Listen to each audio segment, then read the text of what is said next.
Hello everyone. आज हम BSc final year की रियल एनालिसिस की बुक का चैप्टर नंबर 2 शुरू करते हैं। चैप्टर नंबर 2 हमारे पास है improper integral and their convergence. ठीक है, हमारे पास अभी तक हमने फर्स्ट चैप्टर में इंटीग्रल पढ़ा है। इंटीग्रल में भी हमने कौन सा इंटीग्रल पढ़ा है? Riemann integral. ठीक है, रीमान इंटीग्रल हमारे पास होता क्या है? रीमान इंटीग्रल में हमारे पास एक स्पेशल कंडीशन होती है कि जो फंक्शन हमारा होता है वो बाउंडेड होता है on a closed interval A B. आपके पास एक फंक्शन डिफाइन होता है क्लोज्ड इंटरवल ए बी पे, और फंक्शन हमारे पास कैसा होता है? बाउंडेड होता है। ठीक है, तो ये हमारे पास इंटीग्रल होता है। अब इम्प्रॉपर इंटीग्रल कौन सा होता है? इम्प्रॉपर इंटीग्रल हमारे पास क्या है कि अगर आपके पास ये जो फंक्शन है, या फंक्शन कैसा होता है? बाउंडेड होता है।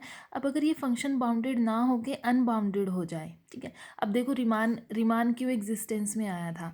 इंटीग्रल हमारे पास था सिंपल। इंटीग्रल क्या करते थे हम? किसी एरिया कैलकुलेट करते थे अंडर अ गिवन का। ठीक है, तो रीमान एग्जिस्टेंस में क्यों आया?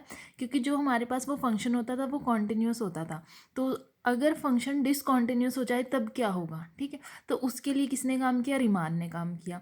अब रीमान ने भी ये काम किया कि चाहे फंक्शन डिसकॉन्टिन्यूस भी है at a finite number of points, तब भी वो रीमान इंटीग्रेबल होता है। और अगर फंक्शन के पास इनफाइनाइट पॉइंट ऑफ डिसकॉन्टिन्यूटी है with a finite limit point, तब भी वो रीमान इंटीग्रेबल होता है। ठीक है, तो रीमान ने भी काम किस पे किया? एक ऐसे फंक्शन पे काम किया जो बाउंडेड हो on a closed end bounded interval, और इंटरवल भी कैसा हो हमारे पास? क्लोज्ड एंड बाउंडेड हो। तो अब रीमान में भी थोड़ी ड्रॉबैक, अगर फंक्शन बाउंडेड ना हो, फंक्शन अनबाउंडेड हो जाए, या फिर हमारे पास ये जो इंटरवल गिवन है, ये इंटरवल कैसा है? क्लोज्ड एंड बाउंडेड है, मतलब फाइनाइट है। इसके ये ए वाला पॉइंट भी फाइनाइट है, बी वाला भी पॉइंट फाइनाइट है। तो अगर ये दोनों में से कोई भी एक इनफाइनाइट हो जाए, या फिर ये दोनों ही इनफाइनाइट हो जाए, तब क्या होगा? ठीक है, तो उसके लिए एक इंटीग्रल एग्जिस्टेंस में आया, वो हमारे पास होता है इम्प्रॉपर इंटीग्रल। तो इम्प्रॉपर इंटीग्रल कब काम करता है? जब हमारे पास जो फंक्शन हो वो अनबाउंडेड हो जाए, या फिर इस ए और बी में से कोई भी एक इनफाइनाइट हो जाए, या फिर आपके पास दोनों ही इनफाइनाइट हो जाए, तो कैसा इंटीग्रल मिलता है? इम्प्रॉपर इंटीग्रल मिलता है। डेफिनेशन कर लेते हैं। डेफिनेशन क्या कहती है इम्प्रॉपर इंटीग्रल की? The integral a to b f d x is called an improper integral if either a or b or both a and b are infinite. तो आपके पास देखो, or the integrand f becomes infinite that is unbounded on the interval closed a b. ठीक है, अब देखो आपके पास either और की कंडीशंस लगी हुई है, या तो ए इनफाइनाइट हो जाए, या बी इनफाइनाइट हो जाए, या फिर ए और बी दोनों इनफाइनाइट हो जाए, या फिर आपका जो फंक्शन है वो इस इंटरवल पे अनबाउंडेड हो जाए। ठीक है, तब आपको कैसे इंटीग्रल मिलता है? इम्प्रॉपर इंटीग्रल मिलता है। एग्जांपल्स देखो, इंटीग्रल 0 to 1 1/x-1, ये ए है, ये बी है। देखो ए भी फाइनाइट है, बी भी फाइनाइट है। तो अब फंक्शन को चेक करो, 1/x-1 इस इंटरवल पे 0 to 1 पे, अगर 0 to 1 में से अगर हम यहाँ पे 1 पुट कर देते हैं तो 1 - 1 0, 1/0 इन्फिनिटी। मीन्स ये जो फंक्शन f था ये कैसा हो गया? अनबाउंडेड फंक्शन हो गया। तो फंक्शन अनबाउंडेड हो गया तो इंटीग्रल कैसा बन जाएगा? ये इम्प्रॉपर इंटीग्रल बन जाएगा। इसी तरह से हमारे पास एक एग्जाम्पल ये है, एक एग्जाम्पल हमारे पास ये है। अब इसमें देखो, यहाँ पे ए और बी दोनों ही इनफाइनाइट हैं, तो ये भी इम्प्रॉपर इंटीग्रल है। यहाँ पे b इनफाइनाइट है तो इम्प्रॉपर इंटीग्रल, यहाँ पे भी हमारे पास b इनफाइनाइट है, तो ये भी हमारे पास कैसा बनेगा? एक इम्प्रॉपर इंटीग्रल बनेगा। अब देखो, हमने इम्प्रॉपर इंटीग्रल की डेफिनेशन में 4 कंडीशंस करी हैं, या तो a इनफाइनाइट हो, या b इनफाइनाइट हो, या a b दोनों इनफाइनाइट हो, या फिर इंटीग्रल f जो इंटीग्रैंड है वो अनबाउंडेड हो जाए। तो इस बेसिस पे हमने इम्प्रॉपर इंटीग्रल को डिफरेंट टाइप्स में डिवाइड कर दिया। तो हमारे पास 3 टाइप्स के इम्प्रॉपर इंटीग्रल होते हैं। सबसे पहले हमारे पास कौन सा है? Improper integral of first kind. First kind में हमारे पास क्या आता है कि कोई भी इंटीग्रल जो है वो फर्स्ट काइंड का इम्प्रॉपर इंटीग्रल होगा कि अगर या तो ए या बी या दोनों ए बी हमारे पास कैसे हो जाए? इनफाइनाइट हो जाए, लेकिन फंक्शन बाउंडेड रहे। ठीक, तो इसने यहाँ से इंटीग्रैंड की अनबाउंडेड होने की कंडीशन निकाल दी कि फंक्शन तो बाउंडेड है बट या तो ए इनफाइनाइट है या बी इनफाइनाइट है, या फिर दोनों ही हमारे पास इनफाइनाइट है। For example 0 to f(x) dx, तो अब b इनफाइनाइट है, यहाँ पे ए और बी दोनों इनफाइनाइट है, यहाँ पे ए इनफाइनाइट है। तो ये फर्स्ट काइंड के एग्जाम्पल हो गए। अब सेकेंड काइंड हमारे पास क्या आता है कि हमारे पास ये जो इंटीग्रल है ये इम्प्रॉपर इंटीग्रल होगा अगर फंक्शन के पास number of points of infinite discontinuity हो in closed interval A b, ठीक है।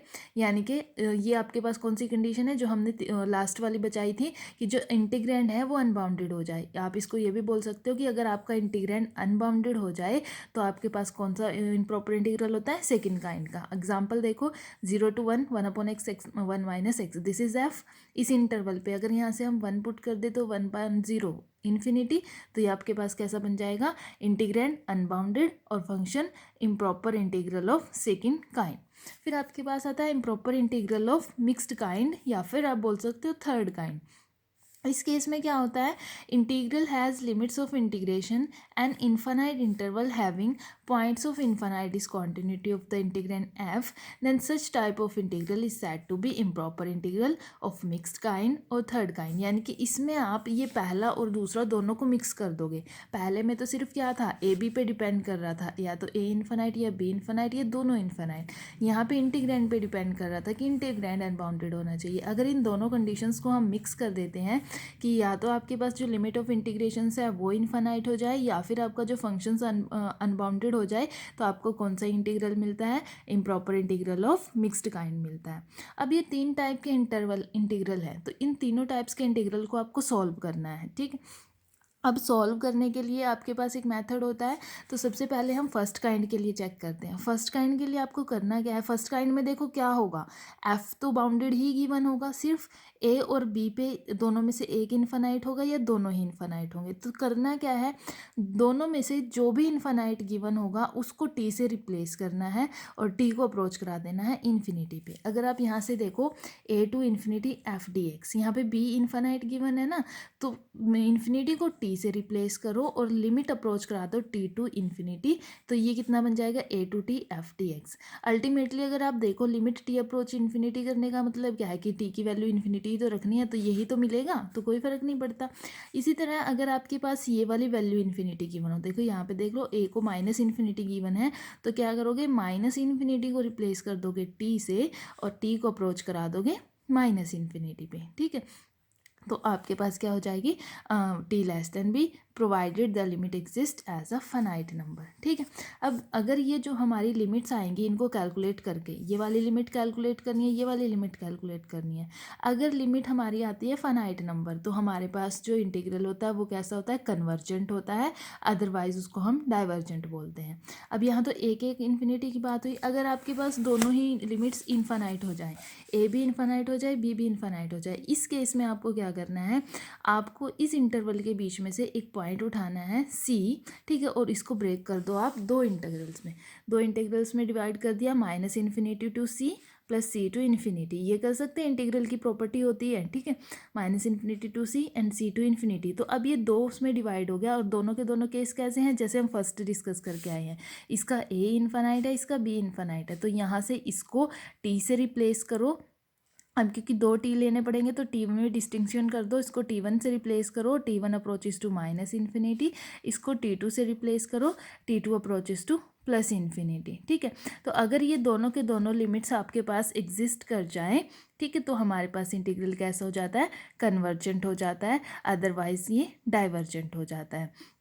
अब जो आपके पास ये रिजल्ट आया है, ये वाला रिजल्ट, ठीक है, और इसी को अगर मैं लिखूँ minus infinity to infinity f d x, ठीक है, हम ये सपोज कर, अगर कोई सोचे कि हम दोनों में से लिमिट को कॉमन ले लें, ठीक है, तो बन जाएगा। लेकिन ऐसा नहीं होता कि अगर हम इसमें से लिमिट को कॉमन ले, limit t tends to infinity, ये हो जाएगा minus t one to c f d x plus c to t f d x, ये और ये दोनों आपस में इक्वल नहीं होते, ठीक है। तो हमें क्या करना है, हम इंटीग्रल की जो कन्वर्जेंस चेक करेंगे हम वो इस मेथड से करेंगे, ना कि इस मेथड से करेंगे, ठीक है। अब एग्जाम्पल करते हैं। पहला एग्जाम्पल है, examine the convergence of the following improper integral. पहला इंटीग्रल है 0 to infinity d x 1/x²। Check करो पहले तो ये कौन सा इम्प्रॉपर इंटीग्रल है, फर्स्ट काइंड, सेकंड काइंड और मिक्स्ड काइंड। अब देखो ए और बी में से बी इन्फानाइट है ना, तो ये कौन से टाइप का हो गया, फर्स्ट काइंड का। अब फर्स्ट काइंड को सॉल्व करने का तरीका क्या है, इन्फिनिटी को टी से रिप्लेस करो और limit t tends to infinity करा दो, ठीक है। तो ये इंटीग्रल हमारा किसके इक्वल हो जाएगा, limit t tends to infinity 0 to t dx upon 1 + x²। आगे आपका सिंपल काम है, आपको कुछ नहीं करना, सिर्फ इंटीग्रल कैलकुलेट करना है और लास्ट में जो आंसर बचेगा उसमें टी को इन्फिनिटी अप्रोच करा देना है। तो इस इंटीग्रल को कैलकुलेट करो, ये बाय फॉर्मूला ये किसका इंटीग्रेशन होगा, tan इनवर्स x का। तो ये बन जाएगा limit t tends to infinity tan inverse x 0 to t, upper limit that is tan inverse t minus lower limit tan inverse 0। अब आंसर जो आया है इसमें t को कर दो इन्फिनिटी, तो ये बन जाएगा tan inverse infinity tan inverse 0 0। tan inverse infinity कितने पे देता है, π/2 पे। तो एक फाइनाइट नंबर मिला, तो हमारे पास इंटीग्रल कैसा आ जाएगा, कन्वर्जेंट आ जाएगा। सिमिलरली हमारे पास सेकेंड है, सेकेंड में हमारे पास क्या है, b आपको इन्फानाइट गिवन है, b इन्फानाइट गिवन है, तो इस पे भी आप क्या करोगे, t को रिप्लेस कर दो, इन्फिनिटी को रिप्लेस कर दोगे t से and limit t tends to infinity. तो ये बन जाएगा limit t tends to infinity 1 to t dx upon x। Integral करोगे तो कितना हो जाएगा, limit t tends to infinity 1 upon x का integration log x and 1 to t, ठीक है। Upper limit log t minus lower limit log 1 is 0, t को infinity किया तो log इन्फिनिटी बन गया, that is equals to infinity. तो अगर इन्फिनिटी आया है तो ये इंटीग्रल हमारे पास कैसा हो जाएगा, डाइवर्जेंट हो जाएगा। अब सेकंड एग्जांपल है आपके पास, फिर से फर्स्ट काइंड का ही है। तो फर्स्ट काइंड के लिए क्या करेंगे, हम लिमिट को अप्रोच करा देंगे t tends to minus infinity, और ये कितना हो जाएगा, t to 0 बन जाएगा। अब अगर इसको देखो, आप फॉर्म बना लो इंटीग्रल कैलकुलेट करने के लिए, q² कॉमन ले लेंगे तो हमारे पास कितना बचेगा, dx x² + p/q whole square, ठीक है। अब इस चैप्टर को करने के लिए आपको इंटीग्रल के फॉर्मूले अच्छे से आने चाहिए। अगर किसी को इंटीग्रल के फॉर्मूले नहीं आते तो एक बारी उनको रिवाइज कर लो, इंटीग्रल के फॉर्मूले आने चाहिए, बाकी बहुत ही इजी चैप्टर है, ठीक है। तो यहाँ से देखो 1/q² कांस्टेंट है, बाहर आ जाएगा, 1/q² limit t tends to minus infinity, ये बन गया x² + a²। तो इसका इंटीग्रेशन क्या होता है, 1/a करेंगे, दैट 1/p/q, तो ये कितना हो जाएगा, q/p tan इनवर्स x/a, ठीक है। x/a करेंगे तो आपके पास ये बन जाएगा qx/p। लिमिट अप्लाई कर दो, अपर limit minus lower limit tan inverse q into 0 that is 0, tan inverse 0 and tan inverse qt into p, ठीक है। तो अब tan इनवर्स 0 तो 0 होता है, ये वाली टर्म तो कैंसिल, यहाँ अप्लाई कर दो t को माइनस इन्फिनिटी, t को माइनस इन्फिनिटी करेंगे तो ये कितना बन जाएगा हमारे पास, tan inverse of minus infinity, ठीक है। और ये 1/q² minus q/p as it is पड़ा है, tan inverse of minus infinity, tan inverse of minus infinity कितना होता है, -π/2, ठीक है। तो -π/2 यहाँ पुट कर देंगे तो ये आंसर आ गया। ये क्या है, एक फाइनाइट नंबर है, फाइनाइट नंबर है तो इंटीग्रल हमारे पास कैसा हो जाएगा, कन्वर्जेंट हो जाएगा। अब ऐसे ही हमारे पास नेक्स्ट है, यहाँ पे हमारे पास a को दिया हुआ है इन्फानाइट, तो लिमिट क्या करेंगे, पहले t tends to minus infinity and t to 0 बन जाएगा।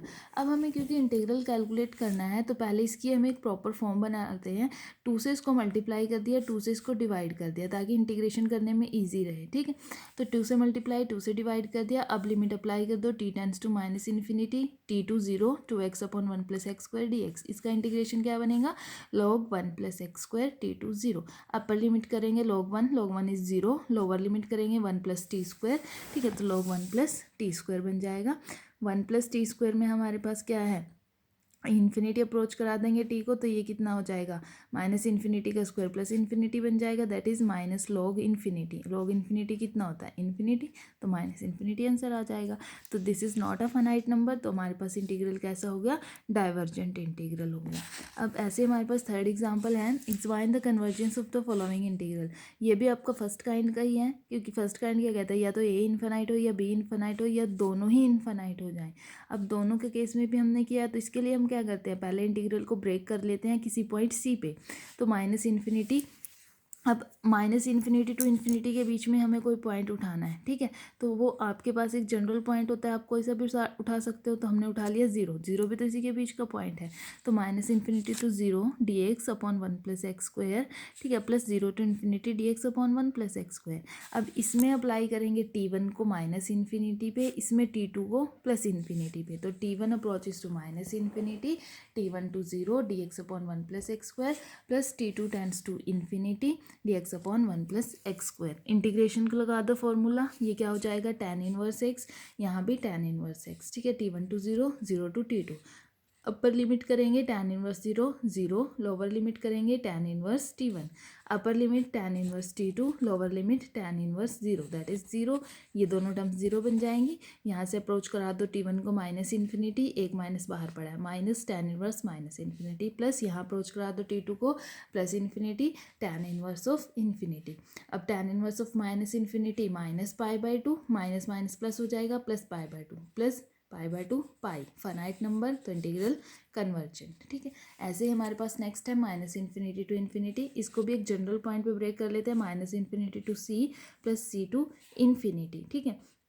अब हमें क्या करना है, ये दोनों इंटीग्रल सॉल्व करने हैं। तो दोनों इंटीग्रल सॉल्व करने के लिए अलग अलग से सॉल्व कर लेते हैं। पहले हम ये इंटीग्रल उठा लेते हैं माइनस इन्फिनिटी टू सी। इसको सॉल्व करने के लिए क्या करना पड़ेगा, T1 को अप्रोच करा दो माइनस इन्फिनिटी पे, और ये हो जाएगा T1 to c e raise to power x. अब यहाँ से देखो इसको थोड़ा सा सॉल्व कर लेते हैं।